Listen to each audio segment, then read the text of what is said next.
संतांच्या घरी दास्यत्व करणाऱ्या जनाबाई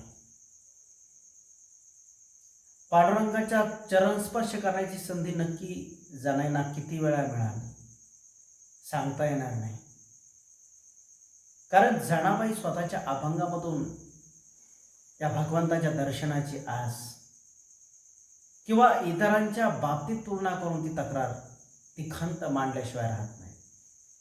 संत जनाई सांगतात, राजाई गोणाई अखंडित तुझे पाय, मज टाकिले द्वारे नीच म्हणून बाहेर. आणि ही तक्रार, हा वाद, हा संवाद हा इतरांशी नाही आहे, त्या परमात्म्याशी आहे. त्या परमतत्वाशी भांडत असताना उच्च नीच भेदभाव आणि त्यानुसार दिली जाणारी वागणूक.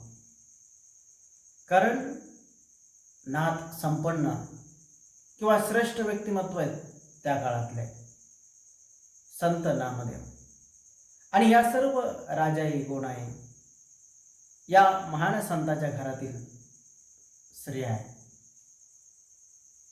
आणि अशा परिस्थितीमध्ये संत जनाई सुद्धा त्याच घरातील स्त्रिया आहेत, परंतु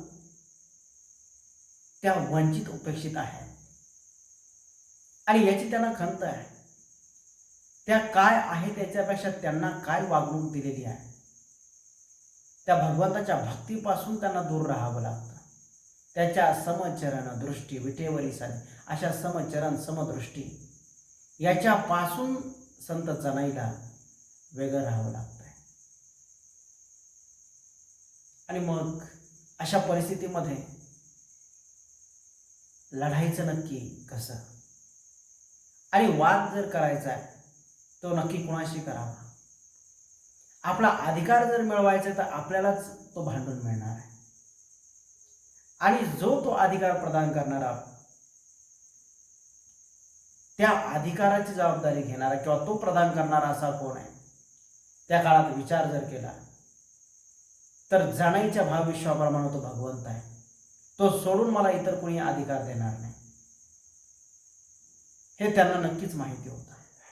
आणि मग इतर जीवांशी भांडण्यात काय अर्थ आहे, इतरांना भांडून काय मिळणार. तेव्हा भांडण धरलं ते सुद्धा समर्थाशी, पांडुरंग परमात्म्याशी. आणि मग त्याच्याशी भांडता भांडता जातो असो किंवा संसारातील प्रत्येक काम असो, तळिता कांडिता तुझं गाईनं आनंद, नामस्मरण त्याचं गुण गौरव गायला. त्रास झाला असेल तरी त्रासामध्ये सुद्धा त्याची आठवण करत, शिव्या देण्याची इच्छा जर झाली, वैतागून शिव्या दिल्या त्या सुद्धा पांडुरंगाला. गौऱ्या थापतानाही, प्रत्येक काम करत असताना त्या परमात्म्याचं चिंतन केलं. जनाईचं संपूर्ण भावविश्व त्या विठ्ठलाशी एकरूप झालेलं होतं, त्याच्यात विलीन झालेलं होतं, तल्लीन झालेलं होतं. आणि असं तल्लीन झालेलं भावविश्व ना त्या मंदिरातल्या परमेश्वराला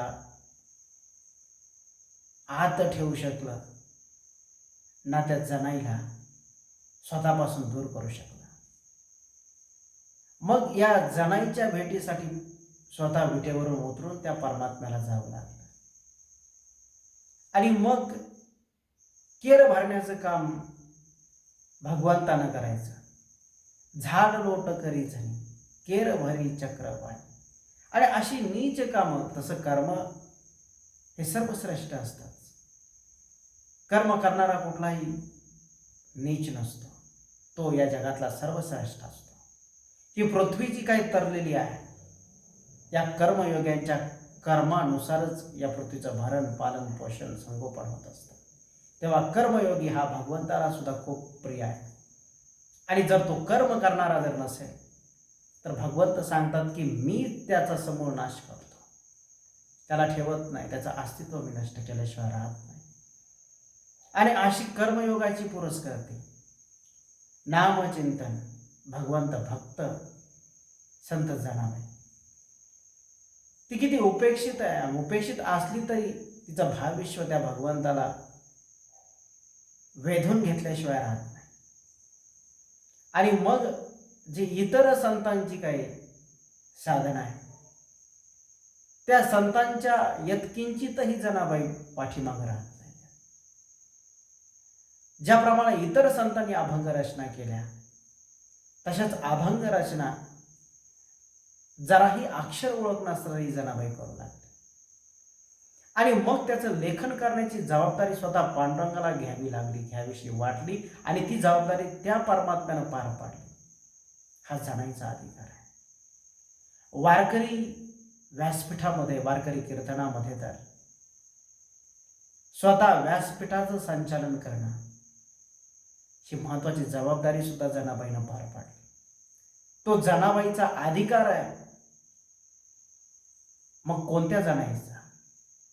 जिला मंदिरात प्रवेश नाही आहे, परंतु माऊली ज्ञानोबाराय आणि संत श्रेष्ठ नामदेव या अशा इतर सर्व संत मंडळीच्या सानिध्यामध्ये जे वाळवंटात कीर्तन मांडलं गेलं, वाळवंटातील कीर्तनाचं संचालन करण्याचं काम जनाईनं केलं. आणि मग त्या ठिकाणी जाऊन जनी म्हणे ज्ञानदेवा बोला अभंग. अभंग कोणी बोलायचे, चाल कोणी बोलायचे, कीर्तनात कोणी उभं राहायचं, हे सर्व संचालन जनाई करू लागल्या. आणि मग या जनाईनं अधिकार संपन्न जीवन जगत असताना अधिकारवाणीनं जशी भक्ती केली तसंच मार्गदर्शन सुद्धा केलं. कितीही त्रास येऊ द्या, कितीही प्रतिकूल परिस्थिती येऊ द्या, चित्तामध्ये सतत भगवंताचं स्मरण आणि समाधान असावं पाहिजे. आणि चित्ताच्या प्रसन्नतेला जनाबाई इतकं महत्त्व देतात. जनाई सांगतात की हेची देवाचे भजन सदा राहे समाधान. भजनातून प्राप्त जे होतं ते समाधान, आणि समाधान ज्याच्या चित्तामध्ये आहे तेच भगवंताचं भजन आहे. दोन्ही एकाच नाण्याच्या दोन बाजू आहेत. आणि या दोन बाजूंशिवाय भक्ती रूपी नाणं, भक्ताचं जीवन रूपी नाणं हे परिपूर्ण असू शकत नाही. अशी ही संत जनाई नामदेवांच्या घरी काम करत असणारी, स्वतःला दासी समजणारी, पण इतकी अधिकारानं संपन्न आहे. तिचं भावविश्व माऊली ज्ञानोबारांच्या ज्ञानेश्वरीचं वर्णन करत असताना सुद्धा जनाबाई म्हणतात, भाव अक्षरांचे गाठी ब्रह्मज्ञानाने गोमाटे, ते हे माय ज्ञानेश्वरी संत जना माहेश्वरी.